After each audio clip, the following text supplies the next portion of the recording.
मैं आईएएस के रास्ते पे आगे बढ़ूं कि ग्लेज के रास्ते पर। मैंने ग्लेज के प्लान को ऐसा समझा था, आज नहीं, उस समय जब ग्लेज की शुरुआत थी। मुझे लेवरेज इनकम समझ में आया माय डियर फ्रेंड।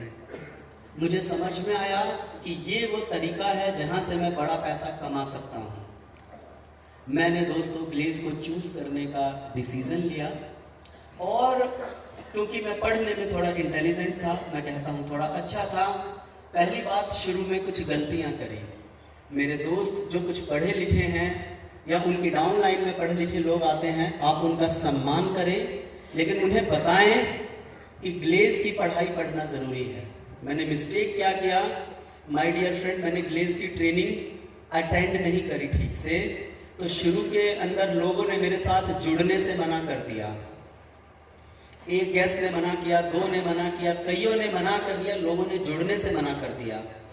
मुझे नहीं समझ में आ रहा था कहाँ क्या कमी हो रही है। सरबजीत सर बोलते थे, इवन कई बार मैं ट्रेनिंग क्लास में भी बैठता था, लेकिन एटीट्यूड होना चाहिए सीखने वाला, लेकिन उस एटीट्यूड से बैठता नहीं था। क्योंकि कई बार जो आप देखिएगा आपके डाउन लाइन में, आपके परिवार में, इस शहर में बहुत सारे लोग जो थोड़े पढ़ाई में अच्छे होते हैं या सरकारी नौकरी में अच्छे होते हैं, उनके तेवर कुछ अलग होते हैं। वो कई बार सुनना समझना नहीं चाहते हैं।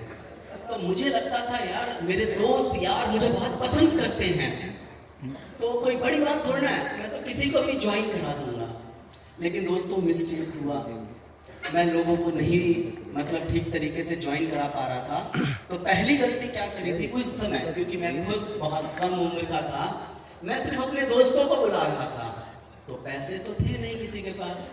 दूसरा, फिर मैंने ठीक किया, सर ने बोला कि गार्जियन के साथ लाओ, गार्जियन के साथ लाना शुरू किया, लेकिन फिर कहीं ना कहीं ठीक से अप्रोच नहीं कर पा रहा था। ये बातें कहकर मैं आपको ये बताना चाह रहा हूँ, मैंने ट्रेनिंग के महत्व को नहीं समझा, और एक के बाद मैं फेल होता चला गया। वो डायरी मेरी गुम हो गई जिसमें मैं अपना गेस्ट रिकॉर्ड बनाता था। मैं ग्रेजुएशन का एग्जाम दे रहा था उस समय। मैं जब इस बिजनेस में आया था, मैं तो फर्स्ट ईयर का स्टूडेंट था, जस्ट ग्रेजुएशन में एंटर ही किया था मैंने दोस्तों। तो मैं क्या करता था, सुबह ऑफिस आता था, ऑफिस में टाइम देता था, और दोपहर को मेरा एग्जाम होता था। तो वहीं सेंटर पर मैं कॉपी लेकर गया था, जो कि चोरी हो गई, नहीं तो मैं आपको दिखाता। गेस्ट रिकॉर्ड करीब 40 से ज्यादा लोगों ने मुझे मना किया था दोस्तों।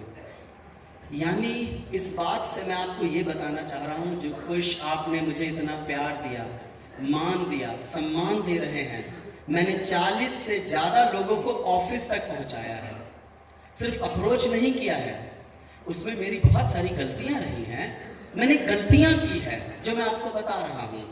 ट्रेनिंग नहीं लेना, झूठ बोल के अप्रोच कर देना, अपलाइन की बात नहीं मानना, ये मेरी कमियां रही हैं। बट एक कमी मेरी, एक अच्छाई ये भी थी कि मैंने जल्दी से ना काम छोड़ने का निर्णय नहीं लिया, थोड़ा सा लगा रहा। इस बीच में एक थोड़ा सा टाइम आया, इस 40 गेस्टों को लाने के बीच का एक ड्यूरेशन बता रहा हूं माय डियर फ्रेंड, जो क्या रहा। मेरा सरबजीत सर के साथ रिश्ता बहुत अच्छा था। एक काम जरूर कीजिएगा इस बिजनेस में, अपनी हर डाउनलाइन के साथ रिश्ता दिल से बनाना है। रिश्ता कैसा बनाना है? रिश्ता कैसा बनाना है? ये बात को सिर्फ बोलने में नहीं लेके आइए।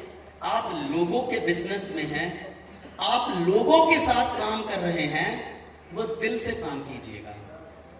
सरबजीत सर ने मेरे साथ एक इतना अच्छा रिश्ता बनाया था कि मैं, आपको विश्वास नहीं होगा, मैं रोज शाम को नेगेटिव हो जाता था और मैं उनसे मिलता था, मुझसे 5 मिनट बात करते थे और मैं पॉजिटिव हो जाता था।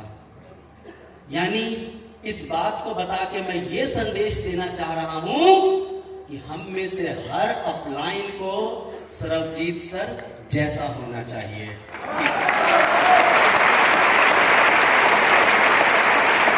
डाउनलाइन अगर आपके पास आ गई मुरझाए हुए चेहरे के साथ, परेशानी के साथ, वो नया बच्चा है, प्रॉब्लम ही बताएगा दोस्त।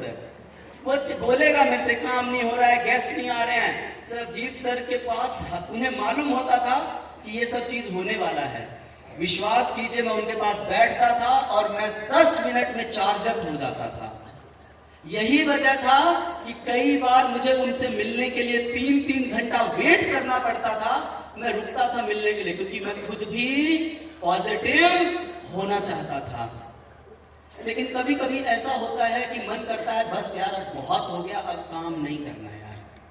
ठीक है, सब बढ़िया है, अच्छा है, जब कभी कभी दिमाग से लेवरेज इनकम का भूत उतर जाता है। मन करता है छोड़ो लेवरेज इनकम, जो चल रहा था वही कर लेते हैं। होता है क्या कभी? मेरे साथ हुआ था। एक दिन ऐसा आ गया कि मैंने डिसाइड कर लिया लोग तो जुड़ते नहीं हैं, हैं? मैंने कहा भैया अब मुझे नहीं काम करना। बट मैं इतना ईमानदार डिस्ट्रीब्यूटर था कि मैंने सोचा ये अगर मुझे ग्लेज छोड़ना है तो मैं सरबजीत सर को बता के छोड़ूंगा। रिलेशन, मैंने कहा मैं सर को बता के छोड़ूंगा। तो एक आजकल आप पावर हाउस सुन रहे होंगे वर्ड, एक है जहां लीडर इकट्ठे होते हैं और मिलते हैं। और एक्चुअली वाकई में हमारे यहाँ भी एक पावर हाउस था जहां चेतन सर पहले ग्लेज में आने से पहले बच्चों को ट्यूशंस पढ़ाया करते थे। शेयरिंग में सुना है ना आप लोगों ने? उन्होंने उस कोचिंग सेंटर को बंद कर दिया था और वहां हम सारे इकट्ठे होते थे। वो हमारा पावर हाउस था, CIC बोलते थे उसे। तो सर को मैंने कहा सर मुझे आज आपसे मिलना है। कहते ठीक है। मैंने कहा एक कंडीशन है। कहते कंडीशन क्या हुआ? मैंने कहा आप मुझे कुछ समझाओगे नहीं। कहते क्या मतलब? मैंने कहा कोई मतलब नहीं, आप मुझे समझाओगे नहीं, क्योंकि मुझे मालूम था वो समझाएंगे तो मैं समझ जाऊंगा।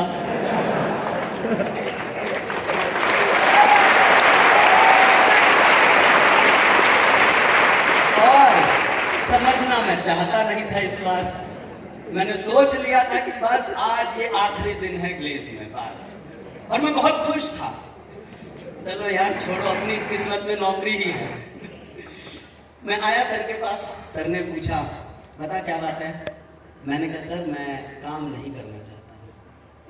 सर ने बोला अच्छा ठीक है। मैंने कहा हैं? समझाया नहीं? कहता ठीक है भाई, नहीं करना तो मत कर। मैंने कहा सर थैंक यू, चल फिर और बता क्या करने की सोच रहा है? उन्होंने फिर मेरी दूसरी बातें पूछना शुरू कर दिया। मैंने कहा सर मैं एक्चुअली इंजीनियरिंग की ही तैयारी कर रहा था, तो मुझे लग रहा है मैं इंजीनियरिंग ही करूंगा, क्योंकि इस दरमियान इंजीनियरिंग का एग्जाम फिर आने वाला था। तो मैंने कहा सर इंजीनियरिंग का एग्जाम है। मैंने कहा वो मैं कंप्लीट करूंगा। वो कहते वेरी गुड, वेल डन।